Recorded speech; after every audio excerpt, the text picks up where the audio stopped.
And speaking of sunny August Sundays, it was so hot the other week that I decided the only place to go was the cinema. I wanted to go somewhere dark, air-conditioned, with no heat and no light. And it's the first time I've been to the cinema in absolutely ages. And I discovered this wonderful cinema on Victoria Street, the Curzon Cinema. And I went with Cara, my wife, and we went downstairs and we sat there ready for the film to start.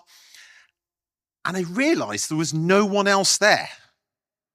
Everyone is outside enjoying the sun, no one else there. And then this strange little thought came into my mind, and it was this. What if, instead of the film we came to see, the screen lit up with the movie of my life? Not just the highlights, not just the Instagrammable moments, but every single frame, my inner thoughts, my secret fears, my hidden motives. Imagine the worst things you've thought about people. The thing that you've done that you've never told anyone. The scenes of your life that make you cringe. Now playing in full color on the big screen. And then just to make things worse, I thought, and what if, now invited into this cinema, were all the people you'd ever known, worked with, family, friends, enemies even? How would you feel?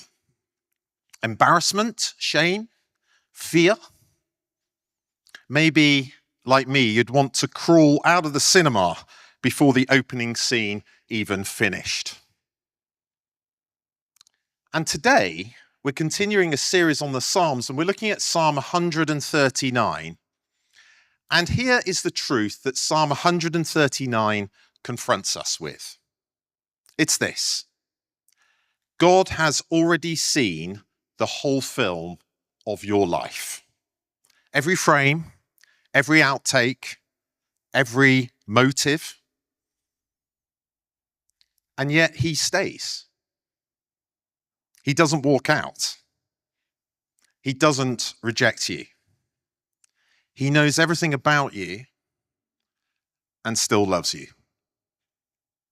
And that's what this Psalm 139 is about. David, King David, the author, takes us on a journey from awe at God's amazing, vast knowledge to a place of profound intimacy and trust. And that journey starts with a breathtaking and slightly terrifying statement, verse 1 of 139, that says this. You have searched me, Lord, and you know me. Not you know about me, but you know me. It continues, you know when I sit and when I rise, you perceive my thoughts from afar, you discern my going out and my lying down. You are familiar with all my ways. Before a word is on my tongue, you, Lord, know it completely. You hem me in, behind and before, and lay your hand upon me. The psalm says God knows the real me and the real you, and God still chooses to stay close. And that's incredible news, because it turns out that psychologists say that one of our deepest fears in life, the thing that we fear most, is this thought. If someone truly knew everything about me, they wouldn't love me. If someone truly knew everything about me, they wouldn't love me. There's an apocryphal story that Sir Arthur Conan Doyle, the writer of Sherlock Holmes, once played a practical joke on 5 of his best friends. And what he did is he anonymously sent each of them a telegram with a single chilling message. It said this, all is discovered, flee at once. All is discovered, flee at once. All 5 friends left the country within 24 hours. And there's just this kind of inner fear in many of us that if people truly knew, if only they knew, if they did know, it would be bad. It'd be really bad.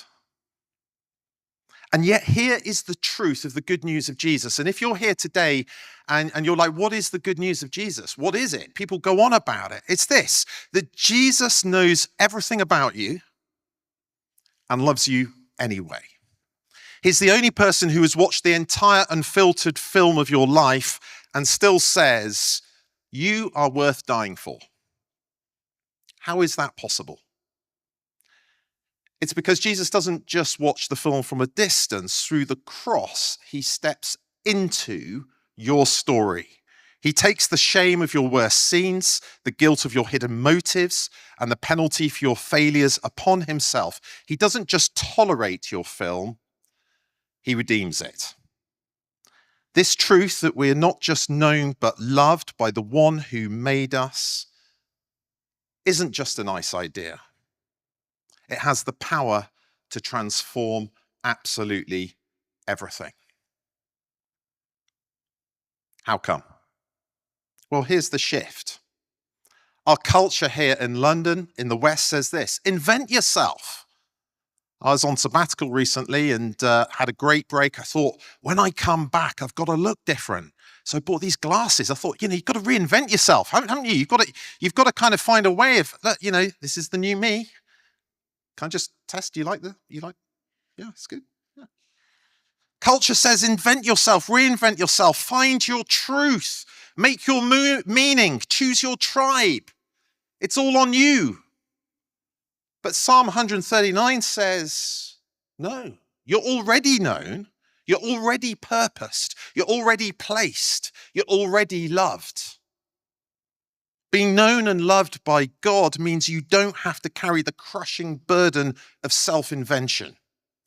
You don't have to perform for acceptance or endlessly search for a sense of direction. Instead, you come to the one who knows you better than you know yourself, who has seen the entire film of your life, including the parts you haven't lived yet.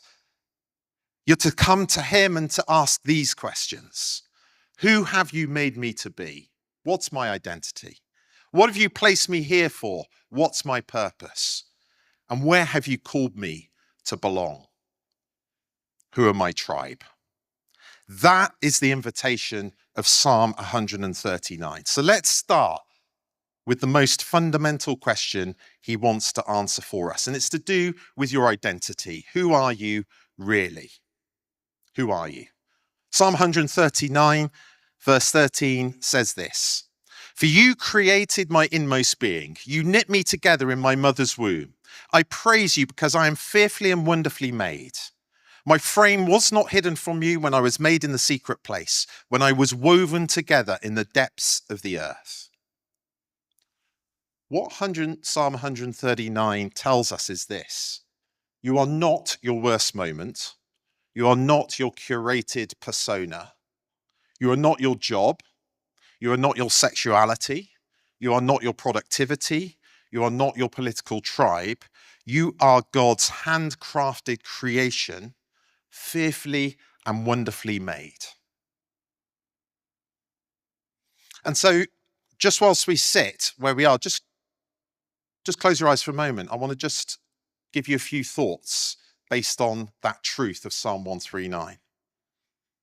What if this week you truly believed your worth wasn't tied to your performance at work or at home?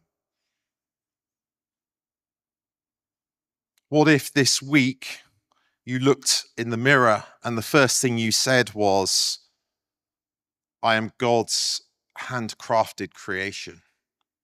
I am fearfully and wonderfully made, before any other label? What if this week you let go of the one failure you keep defining yourself by and accept that God's definition of you is bigger than your biggest mistake or character defect?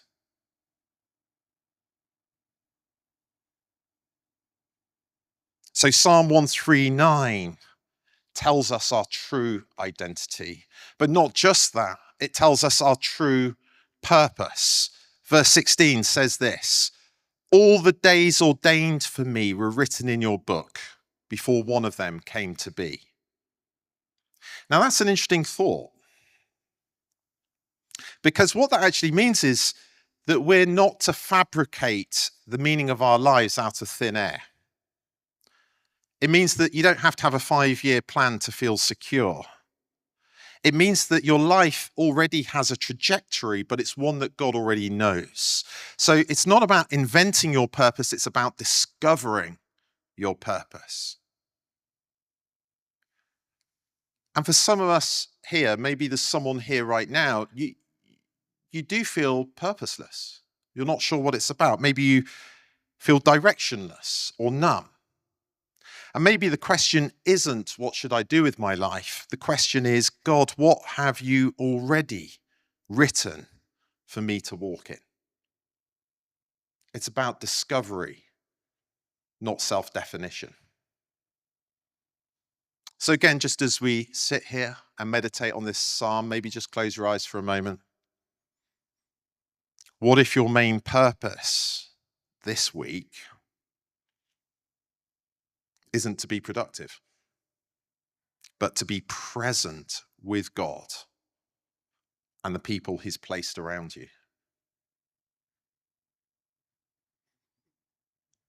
What if that directionless feeling is actually an invitation to depend on God's guidance moment by moment, not your own 5-year plan?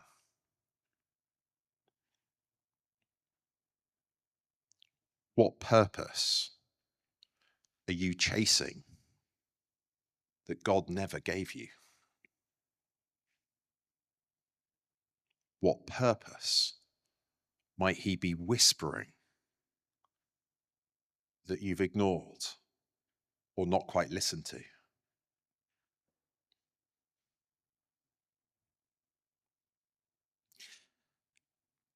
So Psalm 139 speaks into our identity, fearfully and wonderfully made. It talks into our purpose, but it also talks into our sense of belonging, where we fit. Verse 7 onwards says this: where can I go from your spirit? Where can I flee from your presence? If I go up to the heavens, you are there. If I make my bed in the depths, you are there. If I rise on the wings of the dawn, if I settle on the far side of the sea, even there your hand will guide me, your right hand will hold me fast. God is there with us. That is actually the deepest definition of belonging, that he is always with us. I will be with you till the very end of the age, he says. We belong to God. He is with us. But not just that. We belong to God's people. You just have a look around at each other and sort of just politely smile slightly, because this is God's people. And you belong because God lives in each one of us. We belong to one another.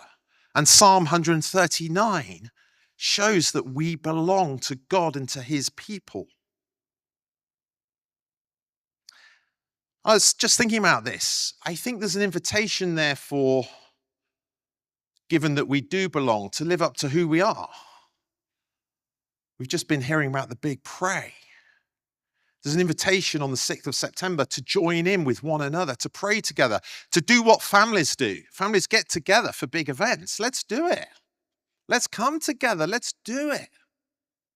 March next year, we're going to have a church weekend away together, when we always say we'd like everyone there. Why? Because we belong to one another. We're part of the body of Christ. We're part of the family here. That's what we do. That's what families do, don't they?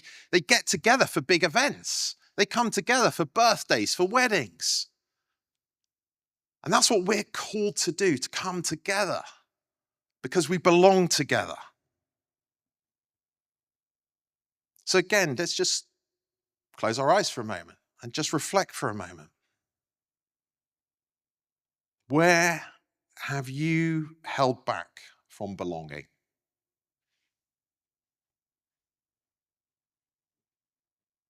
What if you decided to be the friend you wish you had in this church?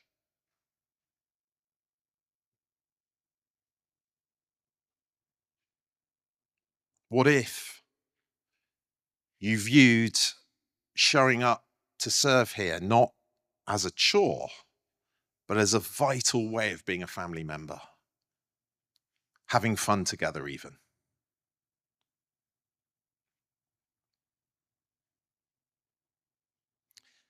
So receiving our identity, purpose, and belonging from God isn't three separate tasks. It's part of one fundamental change in how we see ourselves and the world. It's a mindset shift. It's going from, I have to figure out who I am, why I'm here, and where I belong, to I can know my identity, purpose, and belonging from the one who knows and loves me better than I know and love myself. It's not passivity. It's not saying, oh, I'm not going to do that. It's the most courageous move you can make. It's letting go of self-definition and moving to God's definition. Now, all of this does, I think, personally sound amazing. This idea that my identity, purpose, belonging is discovered by the one who knows me better than I know myself. But then the psalm goes on. From this beautiful poetry to angry David. I don't know whether you've noticed this. It suddenly switches. It's kind of like fearfully and wonderfully known to kill my enemies. I want them dead. Let's have a look at this. The uncomfortable bit near the end, verses 19 to 22. David writes, if only you, God, would slay the wicked. Away from me, you who are bloodthirsty. They speak of you with evil intent. Your adversaries misuse your name. Verse 21, do I not hate those who hate you, Lord, and abhor those who are in rebellion against you? I have nothing but hatred for them. I count them my enemies. David knows he's known. There's no point him sort of pretending he's not feeling those things. The whole thing here that I'm trying to communicate is that God knows you better than you know yourself, and yet he still loves you. So we might as well just say it. God, this is how I feel. This is what's going on for me right now. You know me. You sound fearfully and wonderfully made. So let me just share with you, this is how I feel towards my enemies. And so there's an invitation here to not just come to God so that we know our identity, purpose, and belonging, but to come to him with our feelings and where we're at. To be real with God. But David then adds something which is really important. He doesn't just leave it there. He goes on. Verse 23, he says, but search me, God, and know my heart. Test me and know my anxious thoughts. See if there is any offensive way in me and lead me in the way everlasting. He's kind of said, look, this is how I feel, right, God? This is it. But tell me, is that okay? Is that righteous? Is it actually totally understandable I feel that way? Or actually, am I at fault here? So I'm going to be honest with you, God, but tell me if what I'm feeling and what I'm thinking is right or not. It's good that we can come to God and be raw and honest. And coming back to that raw honesty, let's come back to the cinema to finish with where we started. Let's go back to that cinema. I just want you to picture you're sitting in the dark. The film of your life is playing. You're there, Curzon Street. It's very nice, by the way. You can get a little drink and take it downstairs. A little bit of popcorn. But the film of your life is playing. And the scenes you're proud of, the scenes you regret, there's moments of brilliance, there's moments of failure. And then Jesus walks in and he sits next to you. He's seen the whole film. He's seen more than you've seen.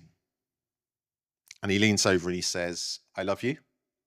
I love you so much. I didn't just watch the film. I stepped into it. And I paid for every broken scene on the cross. My love isn't just a feeling, it's a finished work. And then he says, and because I didn't stay dead, your story doesn't have to be defined by your past. This isn't the end of the film.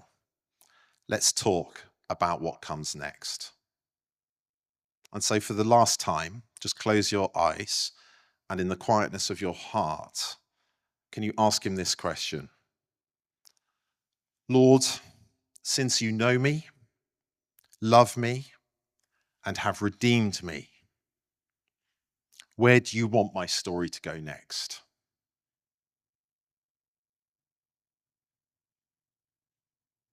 Lord, since you know me, love me, and have redeemed me, where do you want my story to go next?